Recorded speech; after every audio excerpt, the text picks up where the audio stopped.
অবশেষে মুক্ত হলেন সাবেক স্বরাষ্ট্র প্রতিমন্ত্রী লুৎফুজ্জামান বাবর। দীর্ঘ 17 বছরের কারাজীবনের অবসান ঘটিয়ে অবশেষে মুক্তি পেয়েছেন লুৎফুজ্জামান বাবর, যিনি ভারত সরকারের কাছে একটা আতঙ্কের নাম।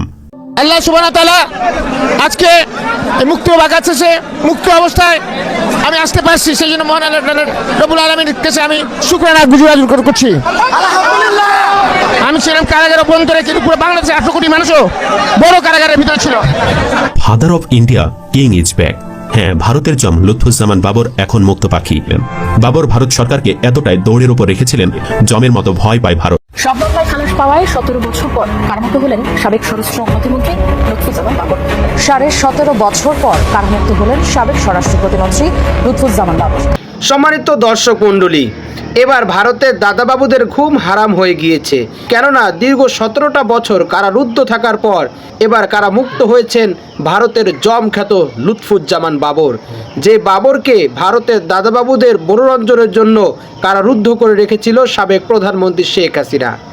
কী ঘটনা ছিল তাকে দীর্ঘ 17টা বছর কারারুদ্ধ করে রাখার পেছনে, এ নিয়েই থাকছে আজকের ভিডিওতে বিস্তারিত প্রতিবেদন। তাই আজকের ভিডিওটি সব মিলিয়ে অত্যন্ত গুরুত্বপূর্ণ হতে যাচ্ছে।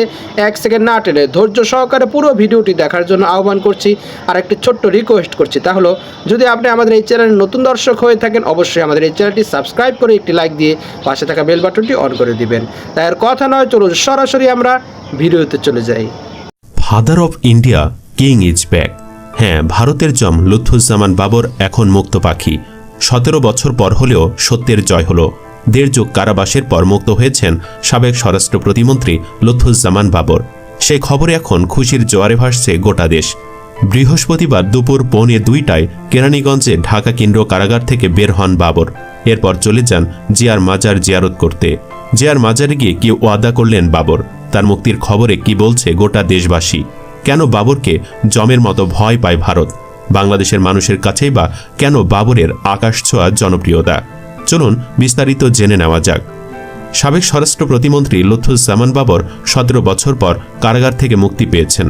এ সময় কারা ফটকে অপেক্ষমান নেত্রকোনা থেকে আসা তার সমর্থক ও বিএনপি নেতাকর্মীরা তাকে ফুলের মালা দিয়ে বরণ করে নেন। বিষয়টি নিশ্চিত করেছেন ঢাকা কেন্দ্র কারাগারের জ্যেষ্ঠ জেল সুপার সুরাইয়া আক্তার। তিনি বলেন, আজ সকালে সাবেক স্বরাষ্ট্র প্রতিমন্ত্রী লুৎফুজ্জামান বাবরের জামিননামার কাগজপত্র কারাগারে পৌঁছায়। কাগজপত্র যাচাই বাছাই শেষে দুপুর 2টার দিকে তাকে কারাগার থেকে মুক্তি দেওয়া হয়। আদালত ও কারাগার সূত্রে জানা গেছে, আজ সকাল 9টার দিকে লুৎফুজ্জামান বাবরের চট্টগ্রামে 10 ট্রাক অস্ত্র চোরাচালানের ঘটনায় অস্ত্র আইনে করা মামলায় যাবজ্জীবন সাজা থেকে উচ্চ আদালতে খালাস পাওয়ার চিঠি ঢাকা কেন্দ্র কারাগারে আসে। তার আগে 18 ডিসেম্বর 10 ট্রাক অস্ত্র চোরাচালানের ঘটনায় বিশেষ ক্ষমতা আইনের মামলায় মৃত্যুদণ্ডের সাজা থেকে তিনি খালাস পান। এর আগে গত বছরের 23 অক্টোবর দুর্নীতির মামলায় 8 বছরের দণ্ড থেকে এবং 1 ডিসেম্বর 21 আগস্ট গ্রেনেড হামলার মৃত্যুদণ্ড থেকে খালাস পান বাবর। এছাড়া দ্রুত বিচার ট্রাইব্যুনালে বিচারাধীন 8টি মামলা থেকে ইতিমধ্যে তিনি জামিন পেয়েছেন। কারাগারের অন্যান্য কার্যক্রম শেষে বেলা 2টার দিকে তিনি ঢাকা কেন্দ্র কারাগারে মুক্তি পান। 2007 সাল থেকে তিনি কারাগারে ছিলেন। 2004 সালের 1 এপ্রিল চট্টগ্রামের CUFL ঘাট থেকে 10 ট্রাক ভর্তি অস্ত্রের চালান জব্দ করা হয়। এই নিয়ে কর্ণফুলী থানায় অস্ত্র আইন ও বিশেষ ক্ষমতা আইনে 2টি মামলা হয়। মামলায় 2014 সালে 30 জানুয়ারি চট্টগ্রাম মহানগর দায়রা জজ আদালত এবং বিশেষ ট্রাইব্যুনাল 1 রায় দেন। এর মধ্যে অস্ত্র চীন পাকিস্তান মিলে ভারতকে যতটুকু ক্ষতি করতে পারেনি, তার চেয়ে বেশি লুৎফুজ্জামান বাবর করতে পেরেছেন। 2004 সালে তিনি 10 ট্রাক ভর্তি অস্ত্র, গোলাবারুদ, রকেটের লঞ্চার নিয়ে ভারতে পাঠাতে চেয়েছিলেন। এমন একটা হিংস্র বাঘকে খাঁচায় বন্দী করে রেখেছিল হাসিনা। অতঃপর তিনি ছাড়া পেলেন। তাতে আবারও ঘুম হারাম হতে পারে ভারতের। 1958 সালে 10 অক্টোবর জন্মগ্রহণ করেন লুৎফুজ্জামান বাবর। তার প্রাতিষ্ঠানিক শিক্ষা HSC পর্যন্ত। 1991 সালে প্রথমবারের মতো নেত্রকোনা থেকে সংসদ সদস্য নির্বাচিত হন বাবর। এরপর 1996 সালের 15 ফেব্রুয়ারির বিতর্কিত নির্বাচনেও তিনি সংসদ সদস্য নির্বাচিত হয়েছিলেন। সর্বশেষ 2001 সালে লুৎফুজ্জামান বাবর নেত্রকোনার একটি আসন থেকে সংসদ সদস্য নির্বাচিত হন। ওই নির্বাচনের পরপরই বিএনপি যখন সরকার গঠন করার প্রস্তুতি নিচ্ছিল, তখন দলের ভেতরে অনেকেই ধারণা করেছিলেন যে লুৎফুজ্জামান বাবর গুরুত্বপূর্ণ কোনো মন্ত্রণালয়ে দায়িত্ব পাবেন।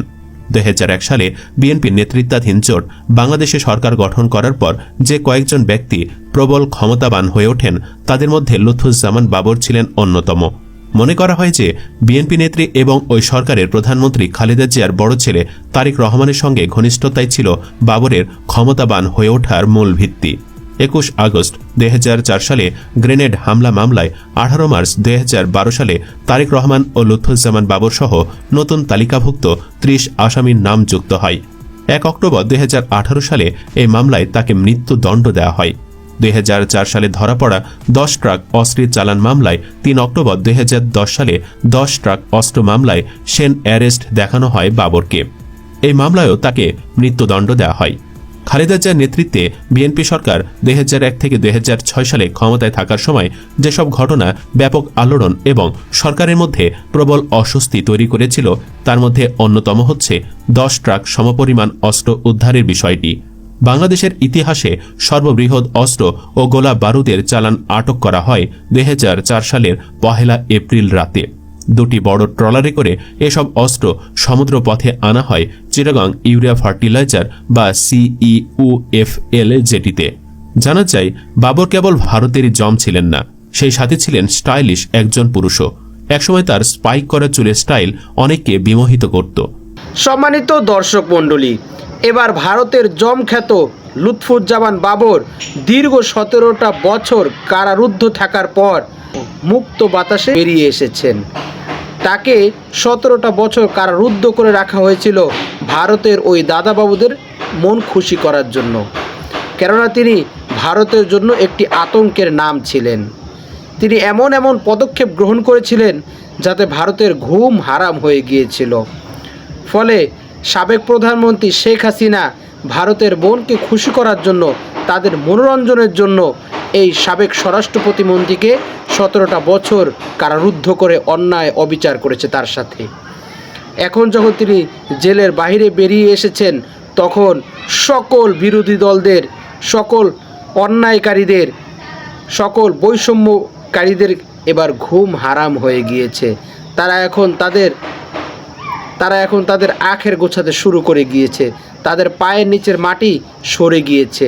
7 সিস্টার্স ভারত হারাতে বসেছে, কেননা এই নির্ভীক লড়াকু সৈনিক লুৎফুজ্জামান বাবরের সাহসী পদক্ষেপের কারণেই ভারত তার 7 সিস্টার্স হারাতে বসেছিল। এবং তারা সাবেক প্রধানমন্ত্রীকেই যত দ্রুত সম্ভব এই নির্ভীক সৈনিককে, নির্ভীক পররাষ্ট্র প্রতিমন্ত্রীকে গ্রেফতার করে তাদের 7 সিস্টার যেন কোনোভাবে হাতছাড়া না হয় সেই জন্য শেখ হাসিনাকে কিনে ফেলেছিল। ফলে শেখ হাসিনা ওই ভারতের দাদাবাবুদের মনোরঞ্জনের জন্য লুৎফুজ্জামান বাবরকে নির্বিচারে, নির্মমভাবে, অন্যায়ভাবে গ্রেফতার করে 17টা বছর তার জীবন থেকে হারিয়ে দিয়েছে। 17 আটকে রেখেছিল, ফলে 17টা বছর তিনি তার জীবন থেকে হারিয়ে ফেলেছেন। কিন্তু এখন কি হবে? এখন কি হবে ভারতের ওই দাদাবাবুদের? এখন তো তিনি আবারও সেই তার সাহসী ভূমিকায় ফিরে আসবেন। ফলে ভারত কি পারবে 7 সিস্টার্স উদ্ধার করতে? সম্মানিত দর্শক মণ্ডলী, আজকের এই ভিডিও সম্পর্কে আপনার কি মতামত? অবশ্যই আপনার সে মূল্যবান মতটি আমাদের কমেন্টস বক্সে জানাবেন। আর আজকের এই ভিডিওটি যদি আপনার ভালো লেগে থাকে অবশ্যই ভিডিওটি একটি লাইক দিয়ে শেয়ার করে দিবেন। আজ এ পর্যন্ত সকলে ভালো থাকবেন, সুস্থ থাকবেন, নিরাপদ থাকবেন এই আশা ব্যক্ত করে আজকের ভিডিও এখানেই শেষ করছি। আমিন ওয়া আখিরু দাওয়ানা আলহামদুলিল্লাহি রাব্বিল আলামিন। আসসালামু আলাইকুম ওয়া রাহমাতুল্লাহি ওয়া বারাকাতুহু।